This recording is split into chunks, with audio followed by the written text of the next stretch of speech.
Naam, Sadamu, naona mwezi umejikongoja na hatimaye umekwisha. Naam, tarehe 31 hiyo mwezi wa 7 mwaka 2022. Naam, hayo ni 9 la 10. Tunakuletea kwanza muktasari wa habari.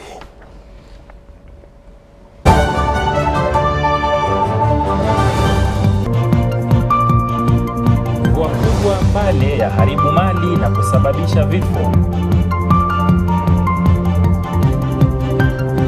Zaidi ya familia 60 watabasamu baada ya kupewa nyumba na shirika la Habitat Uganda. Na wito umetolewa kwa serikali kuhamasisha umma zaidi kuhusu miradi ya serikali.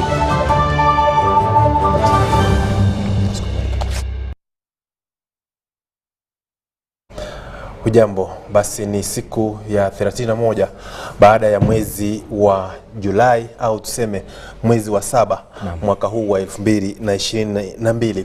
Na kama ada tunakuletea taarifa ya habari kutoka shirika letu la UBC. Mimi ni Edwin Nyachwara na mwenzangu na jina langu ni Sadamu Muballe. Na moja kwa moja tunaanza na taarifa yetu ya kwanza ambayo inasema kwamba leo asubuhi mvua tele ilisheheni katika eneo la Mbale na kusababisha hasara kubwa baada ya kuangamiza mifugo, mimea na watu wengi au watu zaidi kupoteza maisha yao katika maeneo hayo. Inadaiwa kwamba mvua hiyo ilinyesha usiku wa kuamkia leo, ilivunja nguzo na mito Manafa na Mbale na Buyonga na Namarere na kusababisha mmomonyoko wa ardhi na uharibifu wa mimea na rasilimali ya wakazi katika eneo hilo.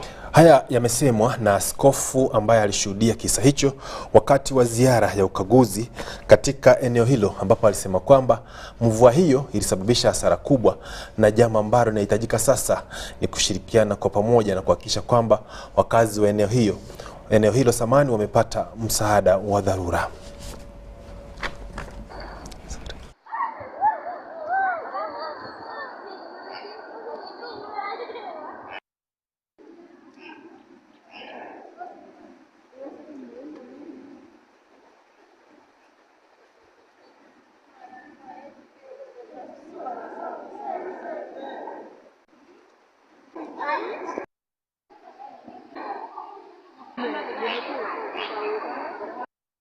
Injile moja ingende wayo barabuto ako ainjile moja komple ile vitu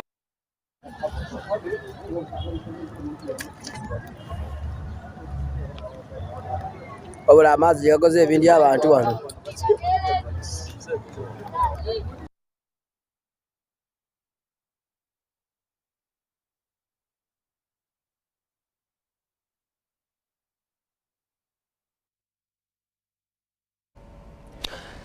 Naam, Edwin Nyachwara, hakika ni habari ya kusikitisha mno, manake watu wengi tu ambao kwa sasa bado haijulikani namba ni watu wangapi ambao kwa sasa wamepoteza uhai. Ni swala tata kwa sababu mvua ilinyesha kwa fujo, ilinyesha kidindia kana kwamba ilikuwa imedadia kuharibu mali. Ni mvua iliyokuwa na upepo mwingi, tunasema upepo wa kusi wakati wa mvua ya masika, lakini tunatumai kwamba serikali itafanya juu chini kuhakikisha kwamba watu wale wamepata msaada. Naam, tunawapa watu wa eneo hiyo pole. Lakini kando na hayo ni kwamba askofu mkuu wa Church of Uganda Daktari Stephen Samuel Kazimba Mugaru amehimiza wazazi kuwalea vyema watoto wao, yani haswa wale wa kiume, jinsi wanavyofanya kwa wale wa kike. Askofu amesema haya huku akizingatia kwamba watoto wa kiume na wa kike ni sawa, lakini wakipewa mafunzo sawa na ya kuelekeza katika jamii watakuwa nguzo ya taifa katika siku zijazo. Hapa taarifa kwa undani.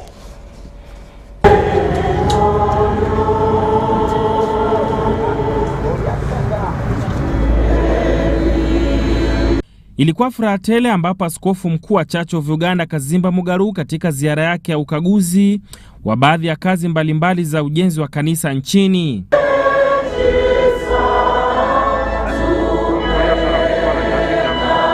Kazimba ambaye alikuwa amesindikizwa na askofu wa kanisa la Namirembe Wilberforce Kitolu Walira, Bike Bwembo kutoka na Tete na wengineo walikaribishwa na shemasi mkuu wa Mengo Isaac Memba Kijambo.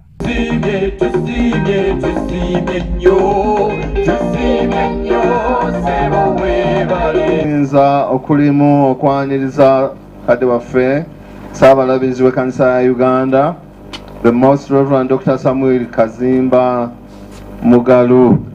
Alipokuwa akihubiria katika kanisa la St. Luke Church of Uganda, askofu mkuu alishtumu vijana ambao kwa sasa hawafanyi kazi na kutaka kuolewa na matajiri. I'm really concerned about the boys these days who are turning into men and they are looking for marriage.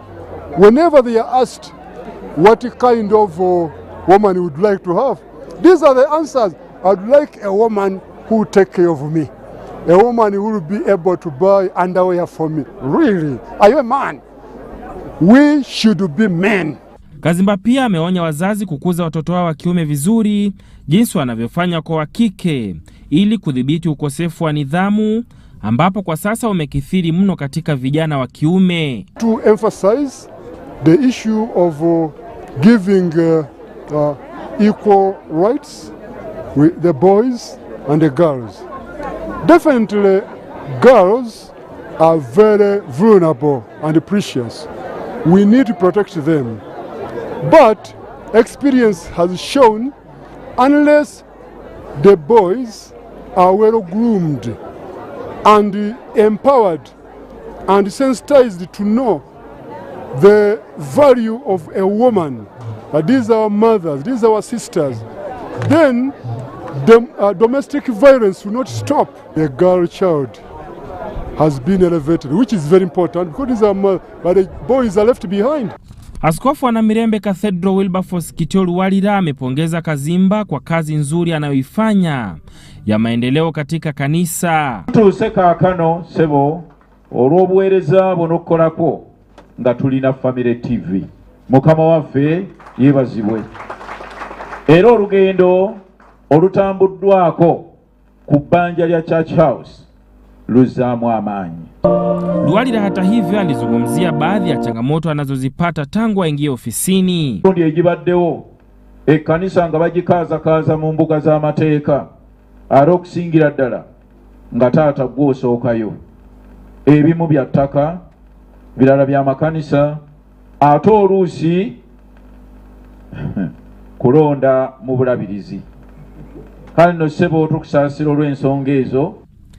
Sherehe hiyo ilihudhuriwa na waziri wa fedha, mipango na maendeleo Amos Lugorobi, meya wa Makindye Sebagabo Ali na wengineo.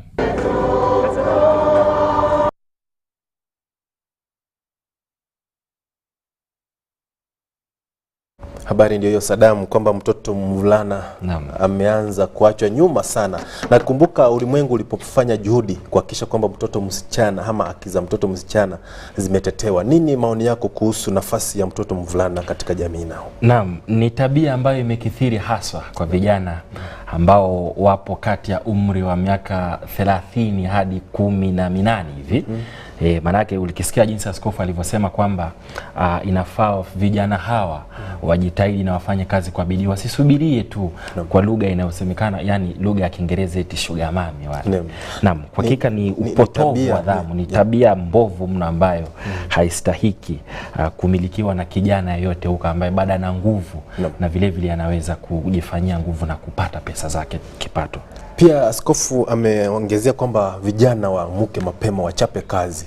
Hakuna cha kupata tu kwenye sahani ambacho kimeandaliwa na mwingine, na wakiendeleza bidii basi watafanikisha maisha yao. Habari zingine ni kwamba, mtazamaji, serikali ya Uganda ama serikali yetu humu nchini kwa ushirikiano na taasisi zingine sasa inapanga mafunzo ya kibinafsi ili kuchangia katika ubungufu wa utabibu hapa nchini. Naam, kulingana na mkurugenzi mkuu wa huduma za afya Daktari Joseph Okwere, anasema kwamba hatua hiyo inanuia kuboresha uwiano wa matabibu nchini dhidi ya idadi ya watu.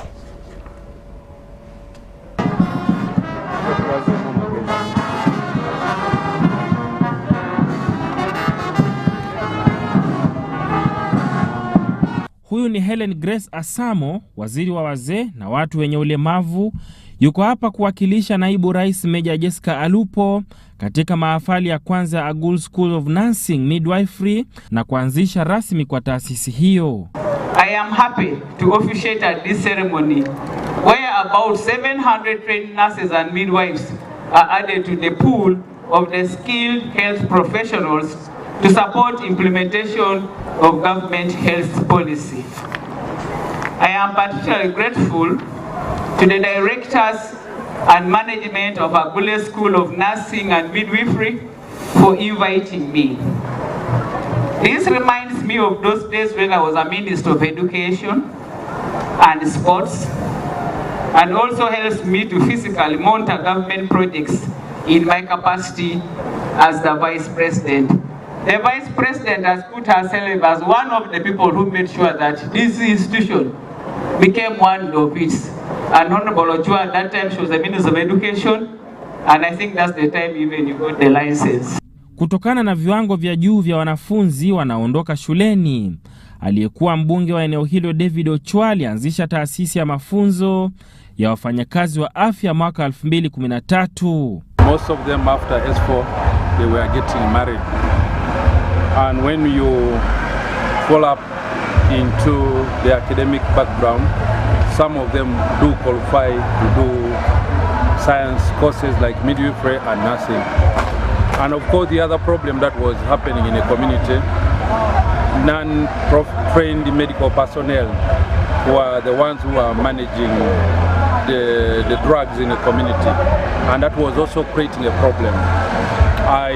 I agreed with as a family and my brothers to start up a health center, then set up a training school. That's why we are here today, to support the needy girl child growth based in Agule and Uganda at large. Kutokana na juhudi hiyo imesababisha mabadiliko katika maisha wakazi eneo hilo, ambapo kwa sasa zaidi ya watu 600 kati ya hawa wamehitimu na vyeti vya uuguzi na ukunga.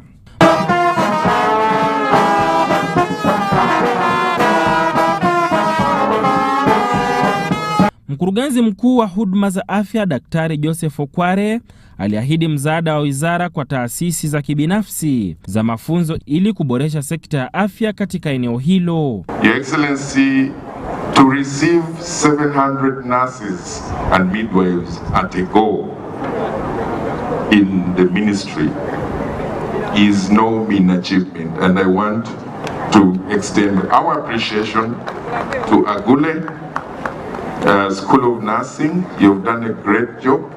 We recognize you and we commit to provide whatever support that you require from us as a sector to see that from now on we not only wait for 3 or 4 years to graduate these nurses and midwives, but we do it on a yearly basis, Your Excellency.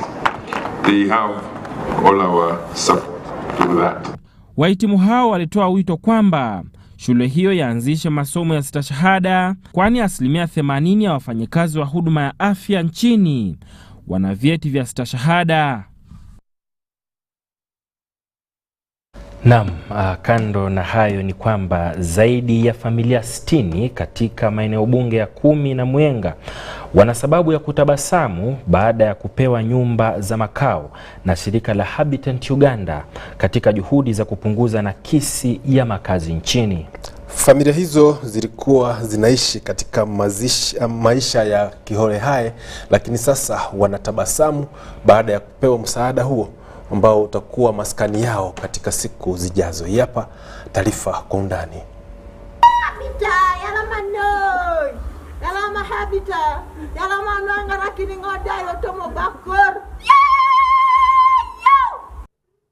Huyu ni Agnes Apio mwenye umri wa miaka 64 ambaye ni mjane na anaishi katika nyumba hii ya nyasi na wajukuu wake, na ni baadhi ya waliofaidika kutokana na msaada wa nyumba hizi zilizotolewa kama msaada. Akena tataringi tungada mala ko otiana rositogoida asa akako asa plaja bujol to serengna itogera kiere abondangi na skonita atenere bere abiko kini ibala do bunga monya ba monya fela bungo do ngonda are de ko people used to laugh at her. Even her son left home. Even her houses started falling, some of them. So she's very happy and very glad that you guys came in to help her out. She thinks maybe because she cried, God had her prayer and also brought back her son back home. Mkurugenzi mtendaji wa shirika hilo anasema kwamba makao mazuri ni mwanzo wa vita dhidi ya umaskini na chanzo cha maendeleo. To budget allocation.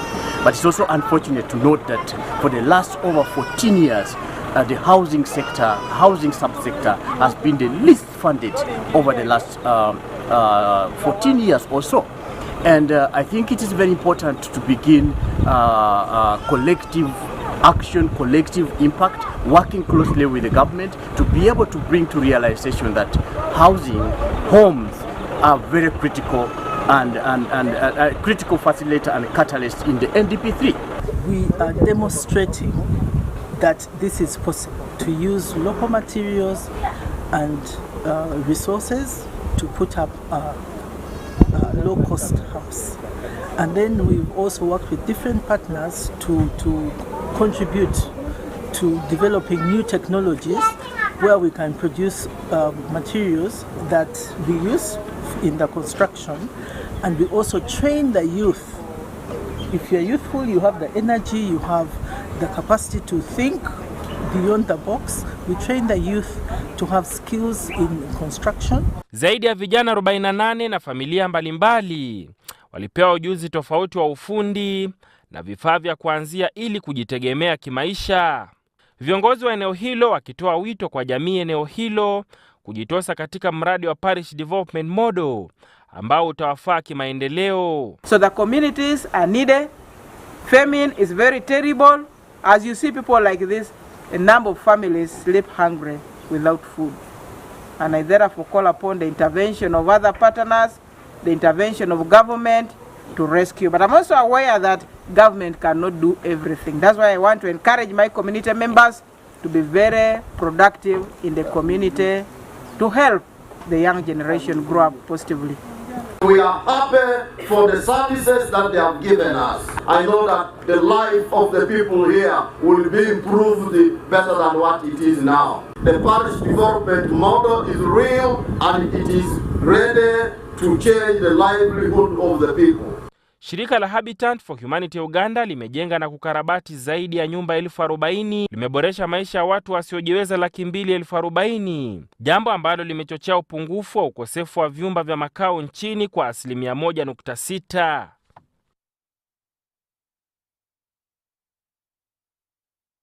Habari ulivyoisikia. Nafikiri huu ni mmoja wapo ya miradi ya serikali ambao umepata ufanisi mkubwa sana. Na tukiangalia tabasamu ya wananchi wale waliofaidi kutokana na miradi hiyo ya kujengewa nyumba. Je, ni mwelekeo ambao serikali inastahili labda kuelekeza kurunzi yake kujenga nyumba za kitaifa, nyumba za umma na kuwapea wananchi wasiojiweza? Ni kweli kwa sasa jinsi unavyojua kwamba sasa hivi nchi inapitia changamoto za uchumi na kwa kweli ukiangalia asilimia nyingi tu, asilimia kubwa ya baadhi ya wananchi hapa nchini hawajiwezi na vile vile hawawezi kuishi katika maisha na kujimudu kimaisha. Kwangu ni jambo ambalo ni zuri serikali ikilichukua na vile vile angalau wale nao wapate afueni, manake zaidi ya watu wengi sana wanaishi katika maisha ya uchochole zaidi. Na nafikiri serikali labda inapoangalia miradi zaidi, kwa sababu serikali ina orodha kubwa ya miradi ya kusaidia mtu wa chini, iangalie pia swala la nyumba, kwa sababu watu wanaishi katika maisha ambayo ni hohehae walivyosema pale. Na unakumbuka kwamba anayekubadilisha maisha yako na hasa unapolala amekutatulia tatizo kubwa. Lakini kabla labda tumeze mate, ni nini maoni yako kwa wale ambao wanajiweza, majirani wanajiweza, ana uwezo wa kujenga nyumba 20 katika maeneo mbalimbali ya taifa na huku jirani yake analala nje? Naam, kwangu ni jambo ambalo sio la kawaida lakini linawezekana. Manake itakuwaje wewe uishi katika orofa na vile vile chakula unapata kila wakati, alafu jirani yako amelala njaa, wanaathiriwa na ukame wa njaa. Ni jambo ambalo usaidizi sio jambo la kawaida, lakini haswa katika enzi hizi tunazoziishi, lakini ni jambo ambalo la kawaida. Manake usipomsaidia jirani yako, basi kesho huyo ndiye atakuja kukuingilia na vile vile kutaka kuishi maisha kama unayoishi. Ni kweli, na Waswahili wanasema kwamba kutoa ni moyo. Ni hayo kwa sasa mtazamaji. Mimi na Sadamu tunaenda kumeza kopo la maziwa. Alafu wewe utulie tu, turudi tukuletee taarifa zingine.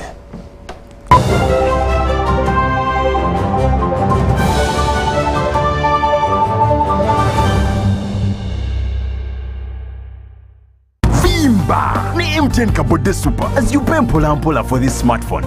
Make calls, update your WhatsApp status, watch YouTube, and Google anything under the sun with 2 GB worth of data every month for 7 months. Simply make a small deposit of 99k and pay the balance mpola. You can pay in daily, weekly, or even monthly installments while you enjoy your new phone. So what are you doing today? Visit any MTN shop near you and get the MTN Kabode Super easy.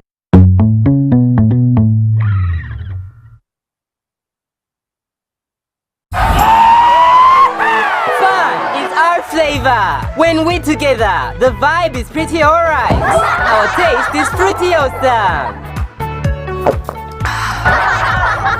We are Uganda's #1 fruity refreshment. Enjoy Mirinda Fruity, Uganda's #1 fruity refreshment.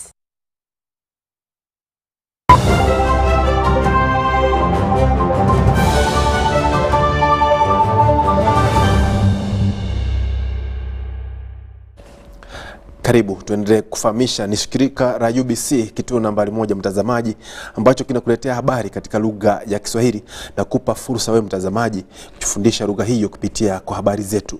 Kwingineko tunaarifiwa kwamba waziri wa kitaifa Grace Freedom Chukwuwinyi ameomba serikali kuweka katika uhamasishaji, kuongeza uhamasishaji zaidi kwa pesa zinazotolewa na serikali, haswa parish development model, ili wananchi waweze kuelewa miradi hiyo inavyofanya kazi.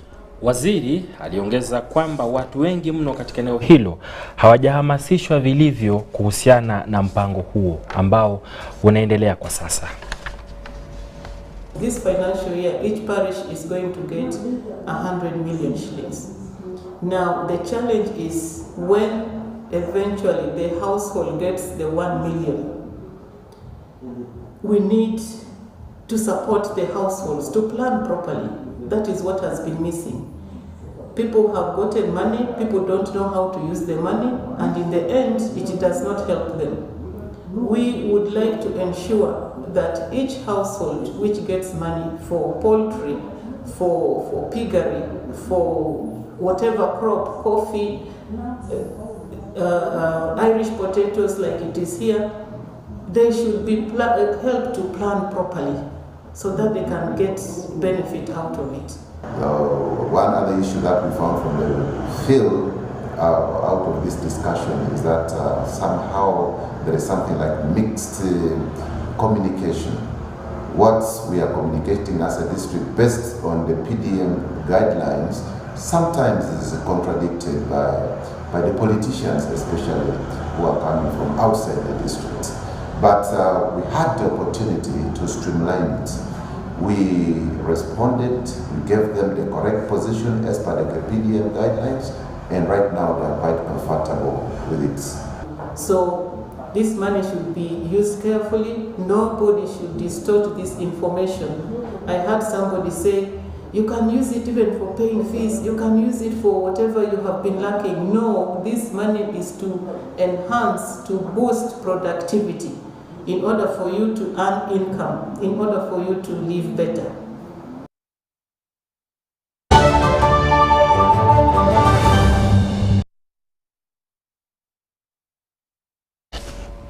Kilicho na mwanzo Sadamu kina mwisho vile vile. Na Waswahili wanasema kwamba ganda la mua la jana chungu kaona kivuno. Na kabla tukunje jamvi letu, tuwaletee tena muktasari watazamaji.